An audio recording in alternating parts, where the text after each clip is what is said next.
Ladies and gentlemen, we welcome you to a brand new podcast here presented to you by FA Euro in collaboration with the Blackjack Media Group and the Eastern Observer. It is called Extra Time Meet the Team in preparation for the USL League Two campaign that starts in roughly about a week and a half. I'm Joey Jarzynka alongside FA Euro's new forward, Antonio Santos.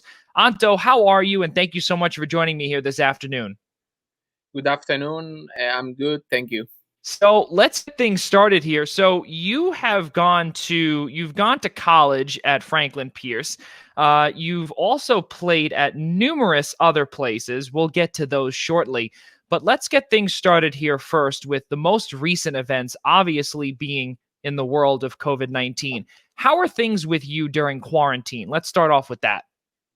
Wow, that's a good question. I mean, just when COVID arrived in our world, like let's see, 14 months ago, I went back from my university to Spain, to Madrid, and I spent my whole quarantine with with my family there in Spain. We couldn't even go we couldn't go out and do stuff until almost May, so it was a long time on home. And yes, I did good. I just bought like a rack to do gym and exercise, and try to keep in shape, but it was tough, especially because we were in season, we were in the spring, and I had to go back in Spain and be completely stopped. Yeah, the crazy thing too is that especially at the NCAA level, everything was completely stopped, and your season didn't obviously get underway. You went back to Spain. You're not really or you're not at Franklin Pierce anymore.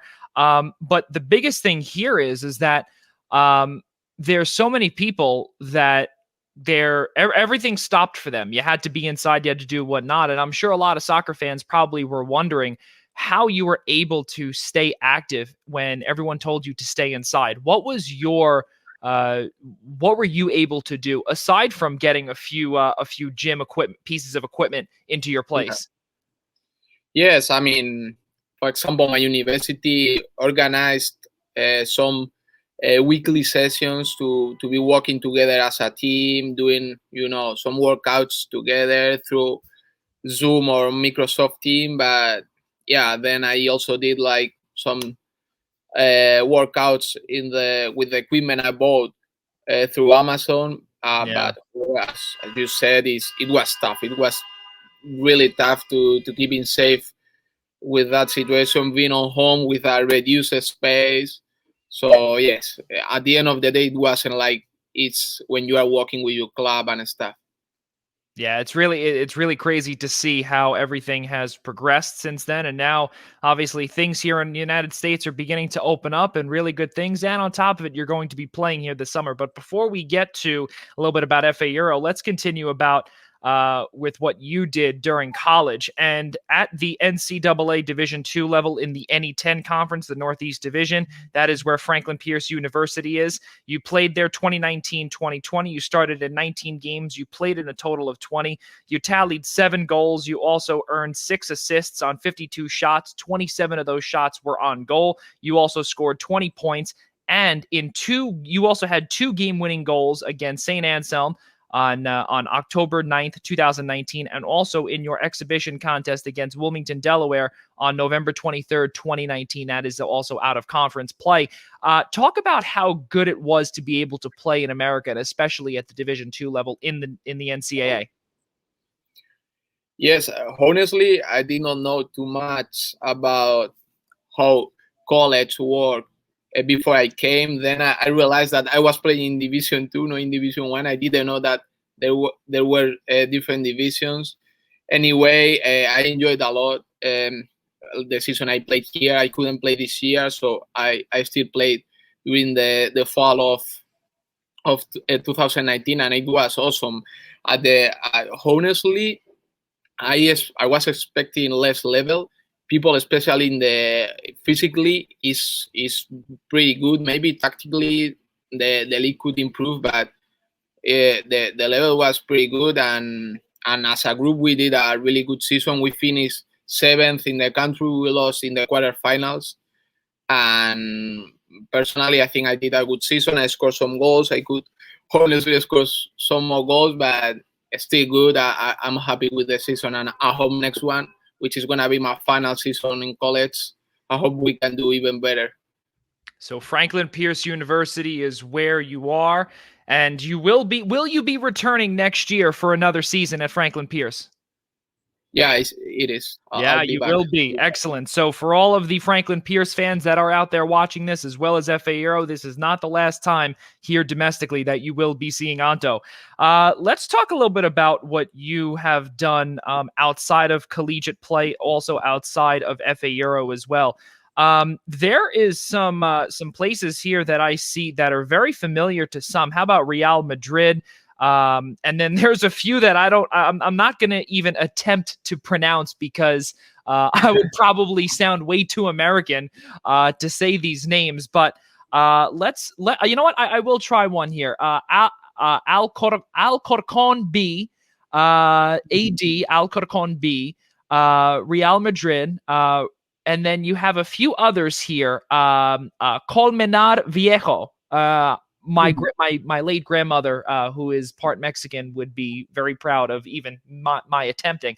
But talk about the other clubs Yes. that you've played for, and talk about most notably Real Madrid as well.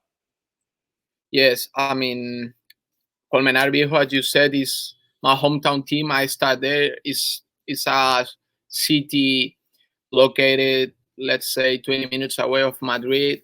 And then when I was 11, 12 years old, I went to Real Madrid. I spent there 4 years until I was 16 years old. Then, honestly, I could go to other places of Spain, good teams, but to stay in Madrid, I played for Rayo Vallecano, which is a good club there in Spain. That club has been many seasons in the first division. I currently is playing in the second level of Spain, which is Segunda División. It's a great club, and yes, then I played for some clubs in the fourth level. And my last season there, I played for a B team of a professional team, which is Alcorcón. The first team is in the second division either. And yes, I spent one season there for the B team, and it was nice. It's nice to play for a team which has a professional structure with the facilities they have. And honestly, those clubs has similar structure than big college here in America, let's say, like in terms of fields, in terms of staff, in terms of other resources like gyms, like, I don't know, like the feeding they give you is a really, really good level. So with that being said, now you're able to play for these clubs internationally or by your home, where you're from, Madrid, Spain. You went to high school also, and you also said that you did not play high school soccer. Now, for obvious reason, we could probably, come down to the common denominator and say, well, because you're playing for all these other teams. But was it because that you were playing for the other teams that you didn't have time? What was the reasoning behind not playing for your high school? I mean, yes, it's a big reason. In Europe, the system is completely different. Yeah. Sports are not related with like the education. Right. So you play from one club, everyone plays for clubs, and then for other side is your school, your high school, or your university. So you just play for clubs. I was lucky that I could play for some of the top teams of Madrid, even for one of the top teams of the world, which is Real Madrid. And I was able to play with top players who are now in top teams of the world, like Real Madrid or Atletico. But yes, I mean, I never played for high school. I think no one in Europe did that. That's part of the American system, but it is not like that in Europe. Okay, so now for those that are here, now they know the reason why you did not play in high school. And we do know a lot of people that are on the collegiate level, they usually do play at a high school, but there you go. You got the explanation there directly from Anto. Let's keep moving forward here, ladies and gentlemen, on our inaugural episode of Extra Time. Meet the team here by FA Euro, as well as the Eastern Observer, a joint project here that we've been working on for the past few months during quarantine. Really appreciate everyone for tuning in here this afternoon. Let's keep moving it forward here. And now, summer of 2021, Anto, and you are here in Brooklyn, New York, and you're with FA Euro New York. Talk about how you got to really FA Euro. How did you get here? I mean, I was just looking for have the experience to play in USL 2. My head coach from my university, Ruben Resendes, is a top coach. He already knew some like the stuff from FA Euro. He sent my video to them, and yes, they decided to be in touch with me. We were talking about the possibility to come here to play for FA Euro. Finally, I decided to come here. I think it's gonna be a massive experience for me. Be living in New York, be spending a couple months, or I hope more time, because it means that we are getting the playoff for in this city. I'm playing for this club, which is I think a big club with a huge potential to grow in a maybe one of the best city of the world, which is New York, and I'm fully happy to be here. So yes, that more or less how it happened. Yeah, we are extremely happy to have you. And, I can't wait to meet you as well on the 19th, where everyone, ladies and gentlemen, can see on the bottom of our broadcast here. We do have the USL League Two schedule. The first 4 or 5 games are on the bottom. You can see on the ticker the FA Euro New York squad. First team will be taking on Westchester Flames on May 19th, starting at 7 p.m. Eastern Daylight Time. FC Motown will be coming to Calvert Vaux Park on May 22nd, Saturday, starting at 8 p.m. FA Euro will then head to Morris Elite SC, the brand new team in the Metropolitan Division, and taking on them on Tuesday the 25th, starting at 7:30, and the Long Island Rough Riders will be coming to FA Euro at Calvert Vaux Park starting at 8 p.m. Eastern Time on Saturday, May 29th. So really good stuff there, Anto. Let's keep it moving forward, though. Going back to school, though, and you're pursuing a Master's of Business, an MBA at Franklin Pierce. You're taking 3 courses. How difficult is taking 3 courses at a master's level? And again, really doing this at such a high level and playing soccer at a high level as well. How difficult is that for you in terms of time management? I mean, it's tough. It's just about organize properly your time. I'm also working for a company in Spain, so I'm kind of busy currently. But yes, I mean, I'm truly thankful for my university to give me the opportunity to study, and now it's up to me to organize my time to be able to both play soccer and also study. So it's just about organize properly the time. Yeah, absolutely. And talk about what you've noticed also in the first few days of training as well with head coach Joe Balsamo. I'm pretty happy here. I mean, the session is going good. I'm very happy both with the coach and also with the staff. I think the group is nice. We are living here, some of the players, and we are building a strong relation. I think it's going to be a great experience. Yeah, it's all really good stuff. Talk about what you can see heading into the first game, which really is about 11, or no, not even 11 days. It's about 8 days away from when we're recording this. Talk about that experience and what you feel like playing on an American pitch, but FIFA rules. I'm happy. I'm excited. I'm actually excited about it. It's a new experience. Honestly, soccer for me now is just about have new experience. I think this is gonna be a huge experience playing, as you said, not just college, but playing both in America and also for a club, not for a college. And I'm pretty excited about it. I've been practicing in Spain during the last months, but now that I'm with the group and we start to feel in the pressure and the feeling from the game, is nice to be back here.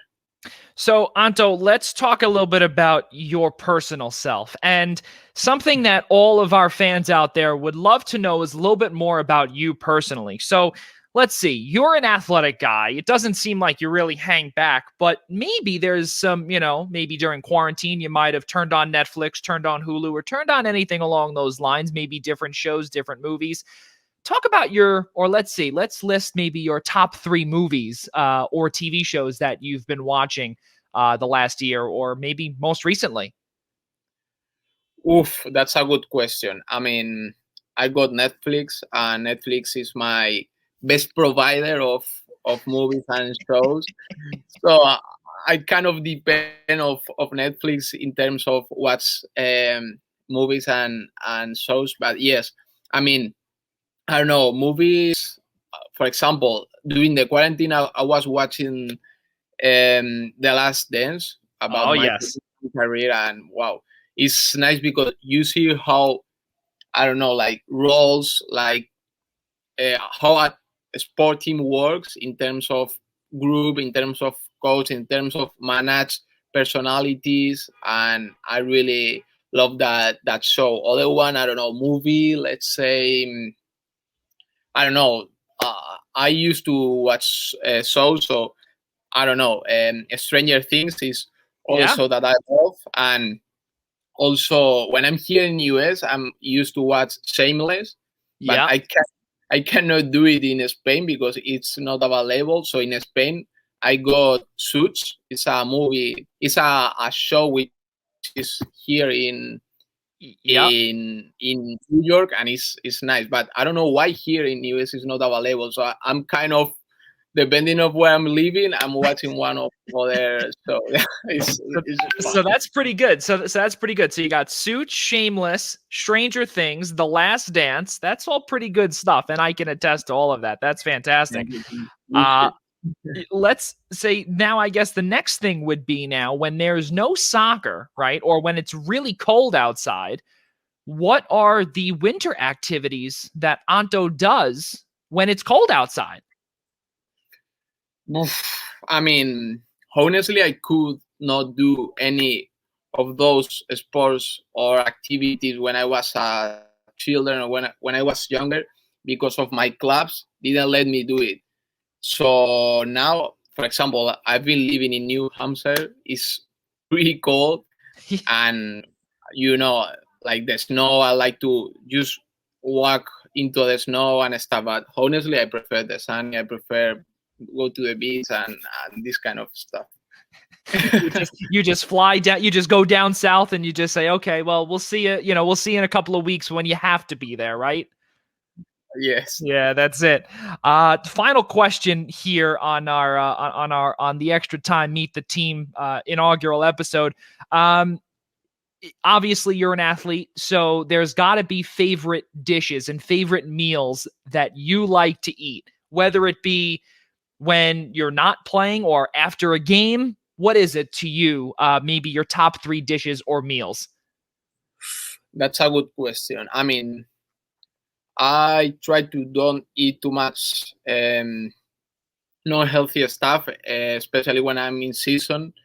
But I would say burgers from United States are simply uh, pretty good. And then I don't know. I like burgers. I like pizza, but I need to eat more protein, like chicken, like healthier stuff. A lot of veggies. I love to eat this kind of stuff during the season because at the end of the day, I feel much better. But for my free meal, I used to get a burger. Okay, so it is so are you a hamburger guy or a cheeseburger guy?